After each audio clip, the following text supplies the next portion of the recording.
make sure that we catch that here in Rhode Island. So those are the quick pieces about voter list maintenance. This happens every single day. So every single day, voter list maintenance is happening at the 39 cities and towns, and I want to take this opportunity to let all of you know, assuming you all live in this area, that you've got some really, really good local election officials here in South County.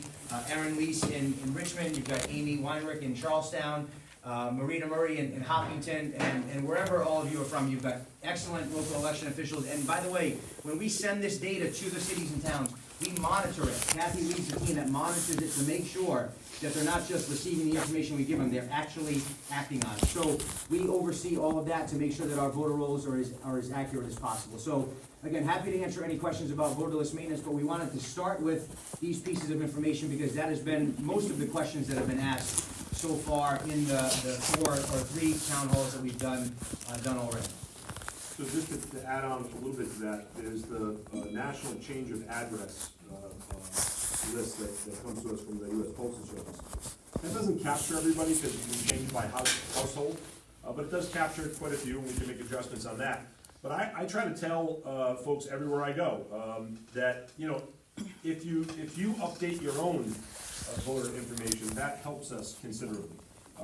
It's a big deal, and I hear people tell me, you know, I got elections mail for my son who hasn't lived in at this address in 10 years, and my response to them is, would you please ask your son to update his voter information? Be a good citizen and update that information so he comes off our list, and we can do that. And that's, you know, that's part of our responsibility as citizens, is to change that voter information when we move. And I know that people are caught up into moving. You know, their lives are changing, it's busy, it's difficult, and they forget to do that. But it's a great help for us if that happens, and if people take the time to do that. All right. I just want to add that in addition to receiving information from the Department of Health, all the boards and canvassers also receive weekly lists from their own city town vital statistics of any deaths, so that they can also remove anyone that is on the voter list that may have.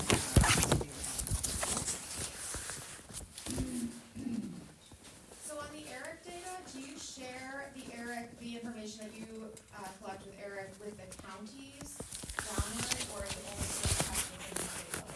So the data we get back from the reports back, you mean? Yeah, we send those to the cities and towns because the Secretary of State cannot change voter records.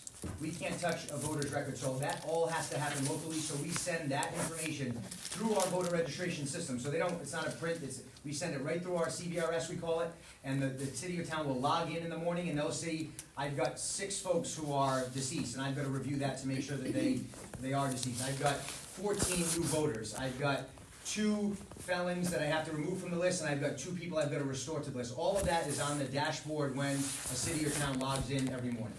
But we are doing cross-checks on that and supporting the cities and towns. So we're making sure that that information that is passed on to them is actually updated. Yes.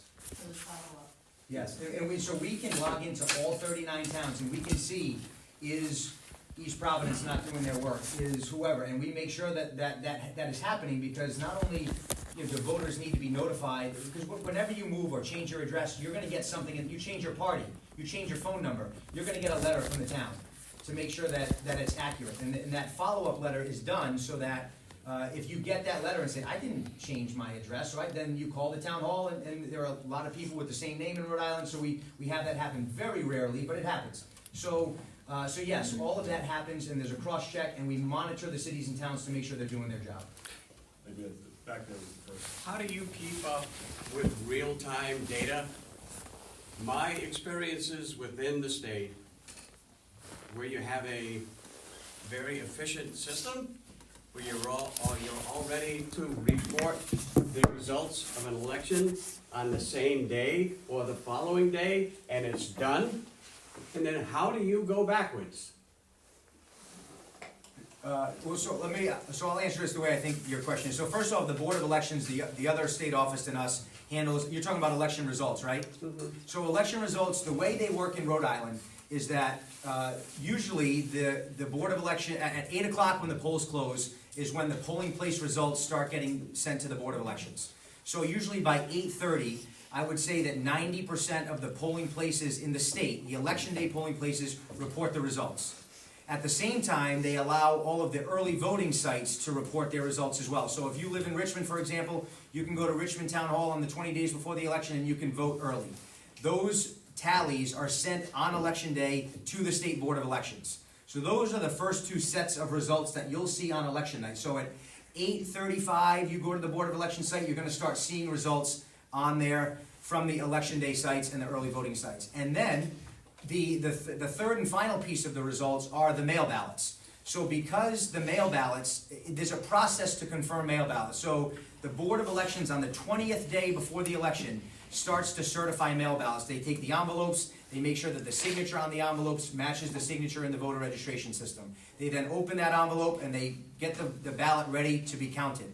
But because mail ballots can be submitted to the Board of Elections by 8 p.m. on election day, the Board of Elections can't certify a mail ballot that was dropped off at 7:59 and include that in the mail ballot results. They've got to make sure they take the time to certify that information. So at some point, usually around 11 o'clock at night, the Board of Elections will push the mail ballot results for all of the mail ballots they have up until that point.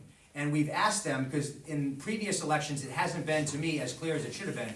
They post on their website, this is 80% of the mail ballots that we have already, so that you all know that there are going to be more results coming the next day. So usually by 11 or midnight on election day, 90% of the results have been reported and are up on the website, but you've got that group of ballots. Also, you can drop off a ballot at Richmond Town Hall at 7:59 at night. So then they have to be delivered to the Board of Elections the next day, opened, certified, and then added to the results. So you're going to see, once you get past midnight on election night, the results may change, but very, very incrementally, because 95% of the ballots have already been counted and are part of the Board of Elections results on election night. Yeah, my question is still how you aggregate the actual final totals that are posted out to the citizens in the state. I'm amazed at the timing. You know, the metrics in between doesn't allow for any of the gaps that we're talking about right now. Well, so the Board of Elections does a really good job before every election of running through this entire process. And actually, you can go to the Board of Elections and see where this actually happens. I've been a poll worker. Oh, yeah, so, well, thank you for your service. I watched that fail. The Board of Elections will allow folks to be at the Board of Elections as the mail ballots are being certified and as the results are being tallied. As far as the technical response, the Board of Elections is probably best to answer that piece of it. But I can tell you that they work with a vendor, the state's voter registration, the voter machine system vendor is the one that helps aggregate that data. So a better explanation would be best served coming from the Board of Elections. A name? From the Board of Elections, Miguel Nunez is probably the best person to talk to. And if you see me after, I'll give you his email address. Okay, good. Yeah. So when you said you saw that fail, the transmission failed, what failed? My background is IT. Yep. I'm very, very, very familiar with the imaging process. It doesn't get tested prematurely.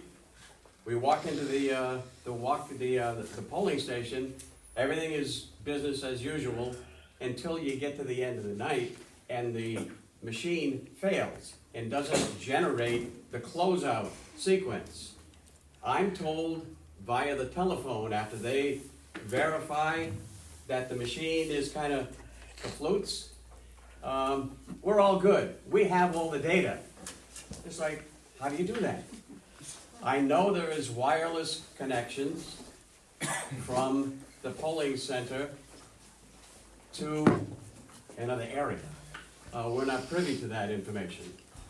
So, yeah, I mean, a lot of this is loose-ended, Yeah, open-ended. Yeah, so there's a couple things. So they're right. There are redundancies. There's a thumb drive in the machine. So if for some reason the results can't be sent to the Board of Elections at the close of polls as you're talking about, and this happens occasionally, where someone's going to have to take that thumb drive that is in that machine. It was you, or you had to drive to Cranston. But I was probably. told, Yep. prior to that, it was all done. They had all the data, and when my reception within that polling center, in the town rather, was not really cordial. Right. They didn't want to hear anything negative that was going down within that scenario. Yeah.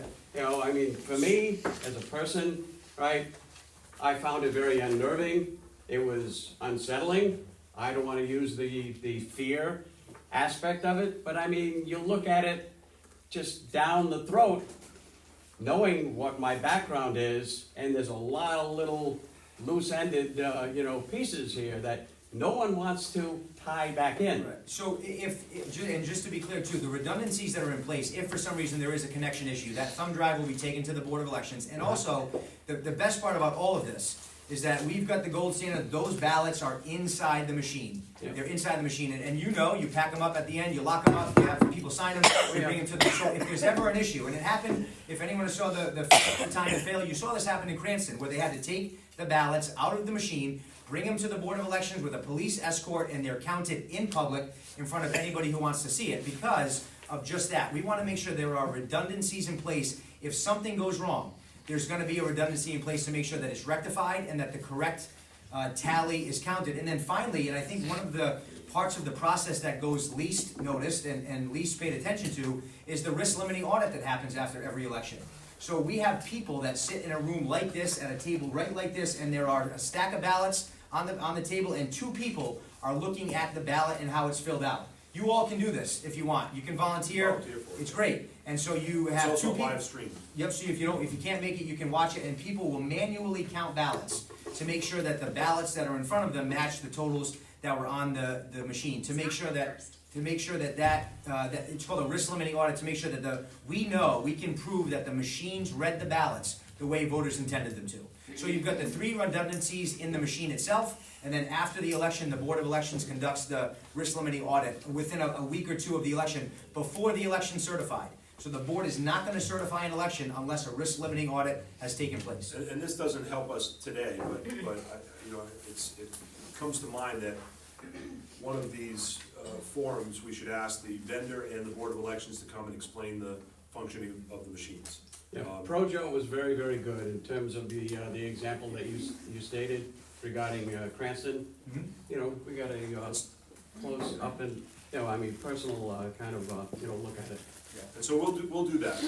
We'll ask the vendor, or we'll ask the Board of Elections to ask the vendor to do a public presentation of the functioning, how the machines function and what that process is, and we'll advertise that when we do that. What branch of government does the Rhode Island Board of Elections belong to? Does it belong to the executive, legislative, or judicial branch? Well, the oversight is with the legislative branch. The Legislative appointment- branch? The appointment is with the executive branch, the governor.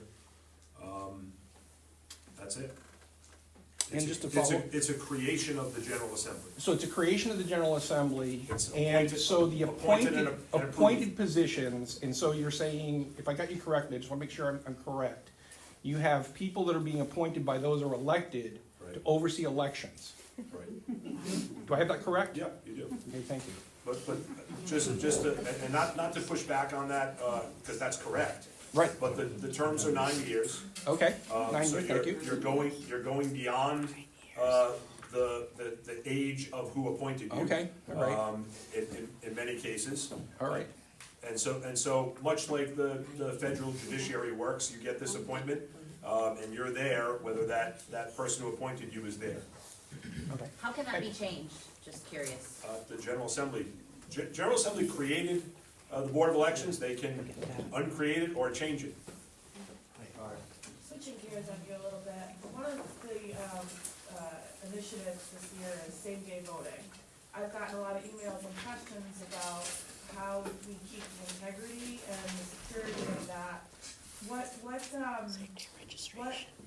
in place if that were to pass that will ensure the right people are registered to vote on the same day? So just to go into some detail about what the effort is, right? The effort is to have Rhode Islanders vote on changing the Constitution to eliminate that 30-day requirement now. That's step one.